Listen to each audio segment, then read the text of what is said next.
Hello, I am Mr Saxena, founder and chairman of Oxygen India Private Limited, a company that I formed about 8 years back.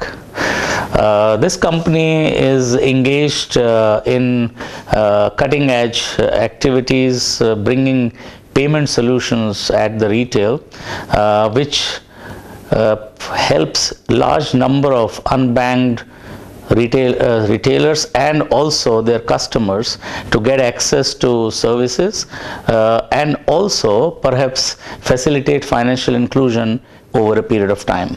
So the main focus of our company is to cater to the bottom of pyramid individuals, medium to low capacity individuals, not just in the towns but also in the rural countryside.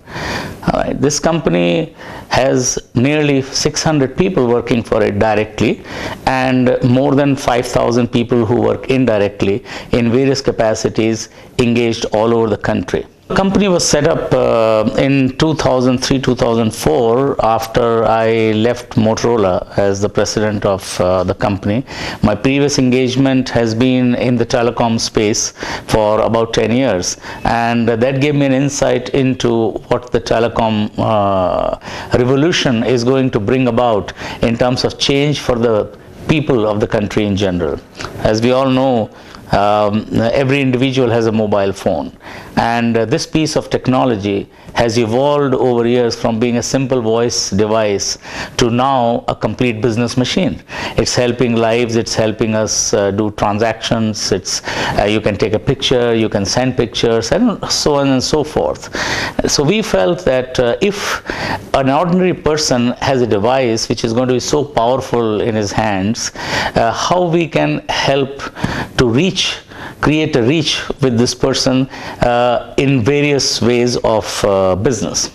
So we started aggregating services, telecom services, prepaid telecom services, and we knew that as more and more services start reaching a common man, the issue of payment will be a big one, because you know, in a country where credit rating and getting access to the individual's information is so difficult, a prepaid solution is always the best one. Direct to home satellite services came soon after, and they were launched on a prepaid platform. So we felt there is a great value to aggregate all services and service providers and bring them all in a single point in the hands of a retailer, which is the hub of activities where common man can come and pay and avail of any service. Primarily that was the concept, and this is the concept that we continue to grow, starting from Delhi into Bombay, other cities, and now we are pretty much present across 23 regions in the country who have over 100,000 customer touch points. We also connect to retail chain stores apart from mom and pop stores. We are connecting to all the banks, major banks in the country, where the bank subscribers can get access to services that we connect with. So we have an environment of connectivity which seamlessly works from the service provider right down to the consumer through a retail. That's the important point. And the retailer's benefit is that aggregated services allows him to use his money more efficiently. Using a single balance or a purse, he can use any service and cater to the demand of his subscriber. He doesn't have to stock individual service portfolios. So that was the driver for the retailer, and ultimately for the consumers who can get access to everything at a single point, basically for payment purposes. Going forward, we launched a mobile wallet. So idea was to give the access of all of these services now directly in the hand of a consumer who is savvy enough to use those from the mobile phone. And again, since majority of the people use cash for payments in our country, only 3% of nearly $700–800 billion of spend in the country is utilized through credit cards. Everything else is cash.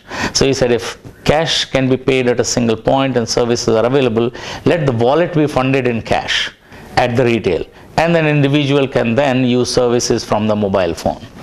Now Now that concept, which we launched in 2008, much before the regulation on wallet came into being, has progressed very well. Today, not only our own mobile wallet OxyCash, but we are also supporting the mobile wallet of State Bank of India, which is India's largest bank. We are in the process of launching this wallet. The key features will be that this wallet will allow people to open these wallet at our retail points. They can cash in and they can cash out, and they can also use the wallet directly for payment of services, for payment of bills and everything else, and maybe transfer money person to person to another person's bank account. So it's a very powerful product. So the platform that we created for just aggregating has transformed into becoming a full-featured financial inclusion platform that will support opening of bank accounts in the form of wallets for individuals, whether they are in cities or small towns and villages. Now, going forward, this is going to help people who cannot have bank accounts in the normal course to receive money into a wallet account, okay, and then either encash it or use it for whatever they need in their life. And these monies into the wallet can flow in the form of remittances, domestic remittances, people in the city sending money back to their families, or international remittances, which are a very large amount. Flowing into India is the largest recipient of international remittances, or peer-to-peer transfer. So this will create a culture of payment using an instrument which is an instrument of a bank in a way. Yeah. So although the wallet runs on our platform, but this wallet is actually a bank account of State Bank of India, and the money resides there. It's only when transactions happen it runs through our platform.